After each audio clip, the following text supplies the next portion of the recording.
मैं विकास रंजन सिन्हा स्वागत करता हूं हमारी इस क्लास में। आज मैं आप लोग को भारत के संविधान के प्रस्तावना के बारे में बताऊंगा। जैसा कि भारत के निर्माता भारत का निर्माण जिस प्रकार करना चाहते थे उसी प्रकार से संविधान का उन्होंने निर्माण किया। पूरा संविधान जिन विचारों पर आधारित है उसका परिचय जो देता है वो है भारत की प्रस्तावना। भारत के संविधान को समझना है तो हमें सर्वप्रथम भारत की प्रस्तावना को समझना अनिवार्य होगा, जिसके अंतर्गत में देश क्या है, कैसा है, इसकी शासन का आधार क्या है, नागरिक से हमारा देश क्या अपेक्षा करता है, हर एक बात हमारी इस प्रस्तावना में अंकित है। आइए हम इससे रिलेटेड इनकी बातों को देखें और समझने का प्रयास करें और इससे रिलेटेड क्वेश्चन को देखेंगे।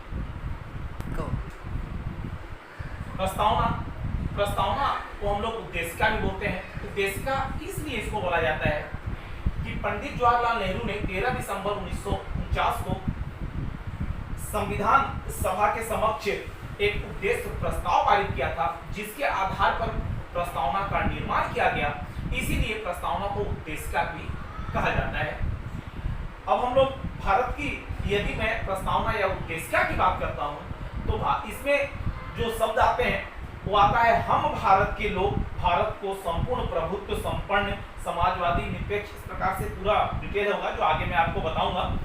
और अंत में आता है कि 26 नवंबर 1949 को एक द्वारा इस संविधान को अंगीकृत, अधिनियमित और आत्मसमर्पित करते हैं। मतलब यहाँ से आपके एक प्रश्न, इसके प्रस्तावना से एक प्रश्न आपका यहाँ से निकल के आ गया कि संविधान को अंगीकृत कब किया गया। संविधान को अंगीकृत 26 नवंबर 1949 को किया गया, परंतु संविधान लागू कब किया गया? 26 जनवरी 1950 को लागू किया गया। दो प्रश्न यहाँ पर आते हैं, इंपॉर्टेंट है, इसको ध्यान करेंगे। अंगीकृत 26 नवंबर 1949 और लागू किया 26 जनवरी 1950। अब बात आती है कि हमारा यह प्रस्तावना कहां से लिया गया है। यह प्रस्तावना मुख्य रूप से अमेरिका और ऑस्ट्रेलिया से लिया गया है। ये दो चीज, अमेरिका और ऑस्ट्रेलिया, तो इसमें दो चीज, एक ही चीज को दो जगह से कैसे लिया गया इसको आप लोग ध्यान दीजिएगा। देखिए, ऑस्ट्रेलिया से संविधान की भाषा ली गई है, ध्यान देंगे। ऑस्ट्रेलिया से संविधान की भाषा ली गई है, लेकिन संविधान का प्रस्तावना की भाषा ली गई है, लेकिन प्रस्तावना का विचार कहां से लिया गया है? विचार अमेरिका से लिया गया है। चलिए हम लोग प्रस्तावना की बात में करते हैं कि प्रस्तावना में मुख्य रूप से किन किन चीजों का उल्लेख किया गया है। तो प्रस्तावना में प्रस्तावना का जो स्रोत है, इसमें प्रारंभ किया गया है कहां से? हम भारत के लोग। यहां से प्रश्न क्या आता है कि हम भारत के लोग से क्या तात्पर्य है? हम भारत के लोग से तात्पर्य है भारत की जनता। भारत की जनता ही संविधान को शक्ति प्रदान करती है। देखिए, हमारा संविधान सर्वोपरि है, लेकिन उसको शक्ति प्रदान करने का काम कौन करता है? भारत की जनता। अब हम लोग संविधान के अन्य बातों पर देखेंगे किन किन शब्दों का मुख्य रूप से उल्लेख किया गया है। इसके अंतर्गत में स्वरूप है और उद्देश्य है। स्वरूप के अंतर्गत में मैं एक ट्रिक है, इसको ध्यान दीजिएगा कि प्रभु सम धर्म पंथ लोक, यही है संविधान का स्वरूप। प्रभु मतलब संपूर्ण प्रभुत्व संपन्न, सम मतलब समाजवादी, धर्म मतलब धर्मनिरपेक्ष, पंथ मतलब पंथ निरपेक्ष और लो मतलब लोकतांत्रिक गणराज्य। इनको देखिएगा, प्रभु संपूर्ण प्रभुत्व संपन्न, अर्थात हमारा देश, ये हमारा राज्य अपने आंतरिक और अपने बाह्य डिसीजन के लिए लेने के लिए संपन्न है। वे स्वेच्छा से अपने हिसाब से ले सकता है, इसमें किसी की दखलंदाजी नहीं हो सकती है। ये आएगा संपूर्ण प्रभुत्व संपन्न में। दूसरा शब्द आता है समाजवादी। समाजवादी समझिएगा, समाजवादी समझने के लिए थोड़ा सा हम बात करते हैं यूरोप के तरफ में। यूरोप में कार्ल मार्क्स वहां ये बताए थे कि अमीरी और गरीबी, अमीर और गरीब के बीच जो समानता को लेकर, जो बराबरी को लेकर जो लड़ाई लड़ी गई वो आपकी समाजवाद होती है। लेकिन हमारे यहाँ नेहरू जी और गांधी जी के विचारों के अनुसार अमीर और गरीब की लड़ाई नहीं है। यहाँ पर सभी लोग मिलजुल कर अपने विचारों के साथ ना मिलजुल कर रहेंगे और उनके संघर्ष और समान रूप से जो कार्य करेंगे वो समाजवाद समाजवादी, यहाँ पर उसकी बात कही गई है। अगला है धर्मनिरपेक्ष और पंथनिरपेक्ष। पंथनिरपेक्ष का मतलब देखिएगा, पंथनिरपेक्ष मतलब देश का अपना कोई धर्म नहीं होगा, यह पंथनिरपेक्ष बताता है। इसका मतलब जो धर्म लोगों का यहाँ होगा वही शासन का होगा, मूल रूप से उसमें शासन का कोई हस्तक्षेप नहीं होगा। अब बात आती है धर्मनिरपेक्ष की। तो धर्मनिरपेक्ष से यहाँ पर सभी धर्मों का समान रूप से आदर किया जाएगा।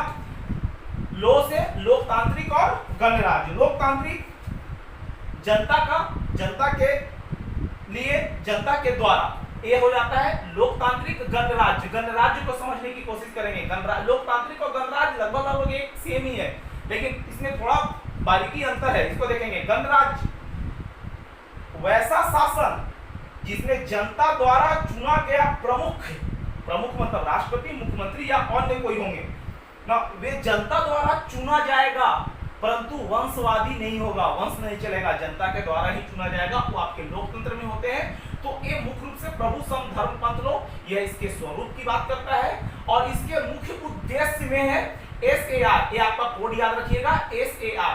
एस मतलब सामाजिक, ए मतलब आर्थिक, आर मतलब राजनीतिक न्याय। यहाँ पर धार्मिक न्याय नहीं है। धार्मिक न्याय प्रस्तावना में इसका उल्लेख नहीं किया गया है। 3 प्रकार के न्यायों का हमारे प्रस्तावना में उल्लेख किया गया है, सामाजिक, आर्थिक और राजनीतिक। इसके अलावा उद्देश्य में स्वतंत्रता, आदमी स्वतंत्र है। आगे में हम लोग मौलिक अधिकार जब देखेंगे तब हम लोग इस पर विस्तृत चर्चा करेंगे। समता, समानता, राष्ट्र की एकता, अखंडता और बंधुता, ये शब्द आए हैं उद्देशिका के अंतर्गत में। तो ये हमारे पूरे प्रस्तावना के स्रोत, स्वरूप और उद्देश्य हैं। मैं अब आपको बताता हूं कि इससे रिलेटेड क्वेश्चन कैसे कैसे पूछे जाते हैं। आइए हम लोग कुछ इंपॉर्टेंट क्वेश्चन को देखते हैं। यह नाम को हमेशा याद रखिएगा, N.A. पालकीवाला। N.A. पालकीवाला ने भारत की जो संविधान की प्रस्तावना थी उसको इसका परिचय पत्र बताया। प्रस्तावना संविधान का परिचय पत्र है, N.A. पालकीवाला। जबकि कृष्णा स्वामी अय्यर ने यह बोला कि जो प्रस्तावना है हमारे दीर्घकालीन सपनों का विचार है, अर्थात प्रस्तावना संविधान की आत्मा या कुंजी की बात कहेंगे। यहाँ पर देखिएगा क्वेश्चन आता है कि डॉक्टर भीमराव अंबेडकर के अनुसार संविधान की आत्मा और कुंजी, कृष्णा स्वामी अय्यर के अनुसार प्रस्तावना दीर्घकालीन सपनों का विचार है, अर्थात यह हमारी आत्मा और कुंजी है। लेकिन भीमराव अंबेडकर के अनुसार अनुच्छेद 32 अर्थात संवैधानिक उपचारों का अधिकार को आत्मा, संविधान की आत्मा और संविधान का हृदय बोला गया है। अब प्रस्तावना संविधान के निर्माताओं के आशय को स्पष्ट करने वाली कुंजी है। ये बेरुवारी विवाद और यह 1960 में हुआ था। यहाँ पर सुप्रीम कोर्ट ने यह बोला कि संविधान प्रस्तावना संविधान का भाग नहीं है, ये अर्थात इसमें संविधान प्रस्तावना में किसी प्रकार का संशोधन नहीं किया जा सकता। कब? 1960।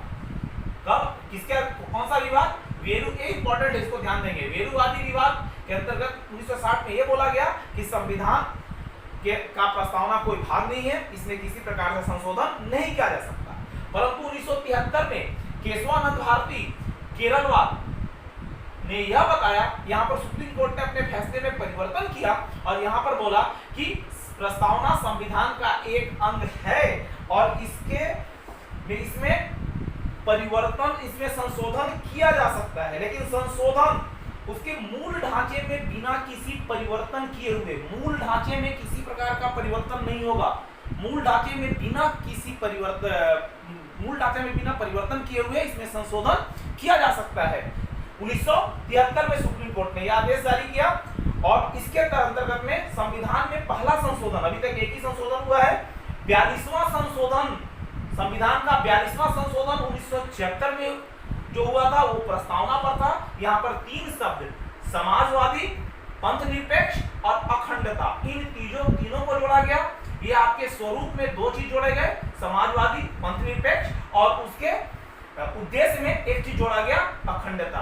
ये हमारा संशोधन। यहाँ से क्वेश्चन आता है, यहाँ से बहुत सारे क्वेश्चन आते हैं, किसका संशोधन? प्रस्तावना में संशोधन कब हुआ? 42वां संशोधन प्रस्तावना में हुआ था। कब हुआ था? 1976 में। कौन कौन से शब्द जोड़े गए वो यहाँ पर है। तो ये था हमारा संविधान से प्रस्तावना से संबंधित डिटेल